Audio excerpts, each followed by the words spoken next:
Prime minister Narendra Modi कल जब चेन्नई गए थे, तब चेन्नई में उन्होंने, जब वे चोल डायनेस्टी के एक बहुत बड़े मंदिर जिसे गंगईकोंडा चोलापुरम मंदिर में गए थे, तो उन्होंने तमिल के इस चोल एम्पायर के बारे में तारीफ करते हुए बहुत सारी बातें कही थी। और उन्होंने कहा था कि जब दुनिया में हम लोग मदर ऑफ डेमोक्रेसी ब्रिटेन को कह देते हैं, या हम लोग ये कह देते हैं कि मैग्ना कार्टा आया था ब्रिटेन के अंदर 13वीं शताब्दी में, लेकिन 13वीं शताब्दी से 3 शताब्दियों पहले चोल साम्राज्य के अंदर हमारे पास ऐसे इंस्क्रिप्शंस मौजूद थे जो हमें इस बात की गवाही देते हैं कि हमने, या हम पहले ऐसे देश थे पूरी दुनिया में जो डेमोक्रेसी को स्थापित करते थे। तो जानते हैं पूरा मामला क्या है। न्यूज को आगे पढ़ने से पहले अगर आपने अभी तक हमारे टेलीग्राम चैनल को सब्सक्राइब नहीं किया है, तो आप हमारे टेलीग्राम चैनल पे जुड़ सकते हैं, जहां पे हम लोग द हिंदू इंडियन एक्सप्रेस की न्यूज़पेपर की कटिंग और आपको QOTD यानी क्वेश्चन ऑफ द डे के माध्यम से मेंस की तैयारी भी करवाते हैं। तो टेलीग्राम चैनल से जुड़ना ना भूलेगा। और अब बढ़ते हैं न्यूज की तरफ, है ना।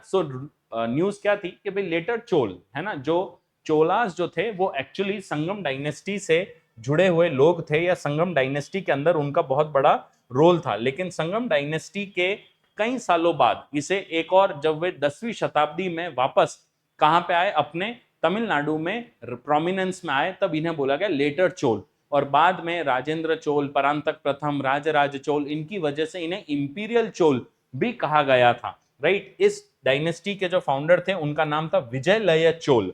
ठीक है, ध्यान रखिएगा, इसके फाउंडर थे विजयलय चोल। अब जिस इंस्क्रिप्शन की बात प्रधानमंत्री नरेंद्र मोदी ने की थी, उस इंस्क्रिप्शन का नाम है उत्तर मेरूर इंस्क्रिप्शन। देखते हैं ये इंस्क्रिप्शन क्या है। उत्तर मेरूर इंस्क्रिप्शन जो है ये बनाया गया था परांतक प्रथम ने। परांतक प्रथम ये चोल राजा थे जिनके टाइम में जो है उत्तर मेरूर इंस्क्रिप्शन लिखा गया था। उत्तर मेरूर इंस्क्रिप्शन को लिखने के से पहले इन्होंने पांड्य कैपिटल जो थी मदुरई, उसके ऊपर कैप्चर किया था और मदुरई कोंड का टाइटल इन्होंने लिया था। तो मदुरई कोंड के टाइटल से इन्होंने ये उत्तर मेरूर इंस्क्रिप्शन लिखा था, जिसने इनको ये बताया था कि जो विलेज एडमिनिस्ट्रेशन है चोल के अंडर में, उस विलेज एडमिनिस्ट्रेशन को इन्हें कैसे चलाना है। तो देखते हैं उत्तर मेरूर इंस्क्रिप्शन के अंदर क्या चीज है। राइट। और यहीं से शुरू होती है आपके डेमोक्रेसी की कहानी।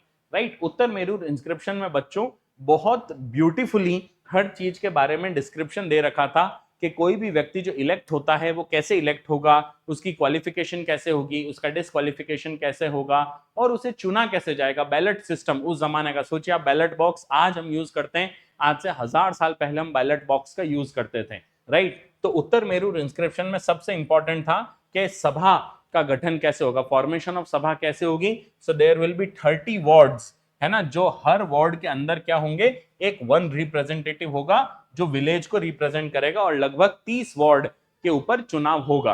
ठीक है। क्वालिफिकेशन क्या होगी, हर मेंबर की क्वालिफिकेशन होगी कि हर जो भी सदस्य खड़ा हो रहा है उसके पास खुद का एक घर और उसकी एक जमीन होनी चाहिए, है ना। उसकी जो एज है वो 35 से 70 के बीच होनी चाहिए। आपको जान के हैरानी होगी, आज भी प्रेसिडेंट और वाइस प्रेसिडेंट का चुनाव में मिनिमम एज 35 ही है। राइट। फिर उसके बाद he should have possess the knowledge of mantras and Brahmanas from the Vedic corpus, है ना, उसे मंत्र उच्चारण और ब्राह्मण विधि आने चाहिए। वो किसी बिजनेस में स्किल्ड होना चाहिए, उसका एक अच्छा फलता फूलता बिजनेस होना चाहिए, वो किसी भी तरह से ये नहीं कंगाल नहीं होना चाहिए। और दूसरा, in addition the inscription underscores the significance of moral behaviour, भाई उसका चरित्र बहुत अच्छा होना चाहिए। अब आप कहेंगे कि सर जरूर थोड़ा ना जमीन किसी के पास हो तो ये सारी चीजें हो, भाई जमीन नहीं है, गरीब है लेकिन समझदार है। तो यहां पे ये चीज और दी गई कि इस चीज का एक्सेप्शन ये है कि अगर इस चीज का एक्सेप्शन ये है कि अगर जो है, अगर आपके पास जमीन नहीं है तो एटलीस्ट आपको वन वेद की नॉलेज होनी चाहिए। वन वेद की नॉलेज अगर आपके पास है, तो अगर आपके पास जमीन नहीं भी है तो चलेगा। ठीक है।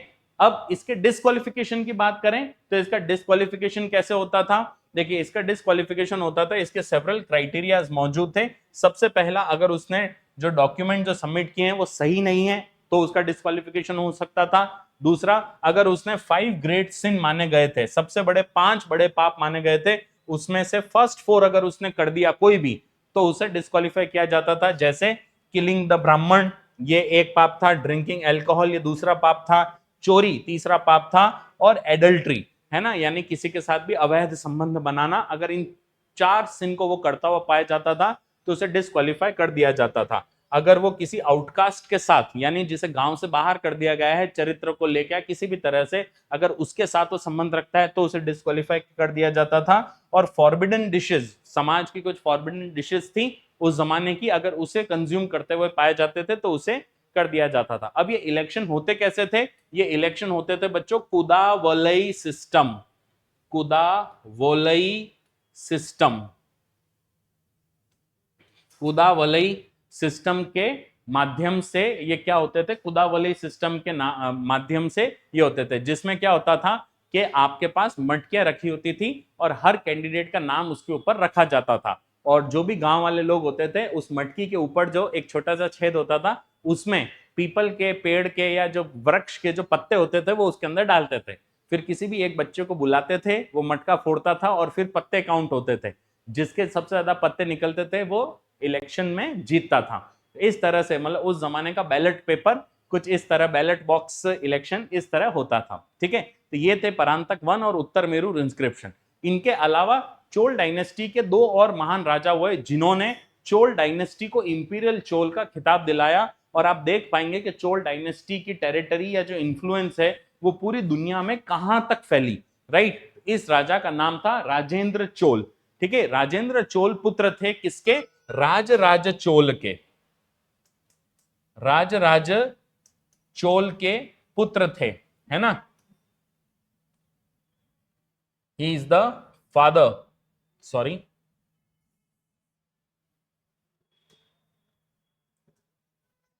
है ना, राजराज चोल जो है सन ऑफ राजेंद्र वन, इनके सन थे। और राजराज चोल ने, सॉरी, राजेंद्र चोल के फादर थे राजराज चोल, राजराज चोल। और राजराज चोल ने एक बहुत ही शानदार मंदिर बनाया था जिसे बोला जाता है तंजवूर मंदिर, तंजवूर टेम्पल। अब ये तंजवूर टेम्पल जो था, ये आपको इमेज में देख पा रहे होंगे, ये तंजवूर टेम्पल बहुत ही भव्य मंदिर था, लेकिन इसका जो शिवलिंग था, जो अंदर शिवलिंग है, वो किसी तरह से डेस्क्रेट हो गया था। तो ये मंदिर जो है अभी मंदिर की तरह नहीं है, ये केवल एक आर्कियोलॉजिकल सर्वे ऑफ इंडिया की एक साइट है, यहाँ पे कोई विधि अर्चना पूजा नहीं होती है। और इसी ऐसा ही ठीक सिमिलर मंदिर इनके पुत्र राजेंद्र प्रथम ने बनाया, और इस मंदिर का नाम था गंगई कोंड चोलापुरम मंदिर, जिसमें कल मोदी जी गए थे। गंगई कोंड चोलापुरम टेम्पल, ये एग्जैक्ट रेप्लिका है तंजवूर मंदिर की, लेकिन साइज में थोड़ा डाउन है क्योंकि पापा ने बहुत सारा पैसा लगा दिया था तो बेटे के पास ज्यादा पैसा बचा नहीं, लेकिन फिर भी उतना ही भव्य है जहां पे कल नरेंद्र मोदी गए थे। उस टेम्पल का नाम था गंगई कोंड चोलापुरम टेम्पल। और राजेंद्र वन ने, गंगा जल चाहिए था, और जो गोपाल डायनेस्टी के राजा थे उन्होंने, महिपाल राजा थे, उन्होंने मना कर दिया था। तो ये गंगा तक गए थे, बंगाल तक गए थे, वहां पे इन्होंने गंगा का जल, युद्ध लड़ा और गंगा का जल लेके आए। और जब ये वापस आए तो इन्होंने एक सिटी बनाई जिसका नाम था Gangai Konda Cholapuram city, Gangai Konda Cholapuram city, Cholapuram city.